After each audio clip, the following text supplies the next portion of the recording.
ദൈവമേ, സ്കൂൾ അവധി. ഈ ചെറുക്കൻ ഈ വെയിലത്ത് കിടന്ന് ചാടി ഇല്ലാത്ത ദിവസം ഉണ്ടാക്കും. ഇങ്ങോട്ട് കയറിക്കേ. ഇനി പാനി പിടിപ്പിച്ചിട്ടെങ്ങാണം വന്നാലാ. ആടാ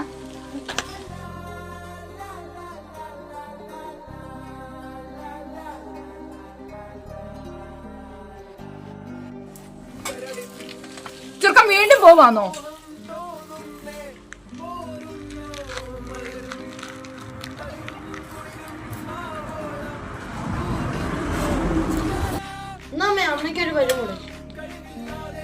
കൊറേ നേരമായിട്ട് നീ എനിക്ക് പഴം കൊണ്ട് തരുന്നല്ലോ. എന്തിനാണ് നിനക്ക് എപ്പോഴും എനിക്ക് ഈ പഴം കൊണ്ട് തരുന്നേ? അമ്മയല്ലേ ചോദിക്കുന്നത്. ഞാൻ മിണ്ടായിരിക്കുമ്പോ എന്റെ വായിരുന്നത് പഴം വന്നു. അമ്മ മിണ്ടായിരിക്കാനാ ഞാൻ ഈ പഴം കൊണ്ടുവരുന്നത്. സ്കൂൾ പറഞ്ഞു കഴിഞ്ഞാൽ പഠിക്കും.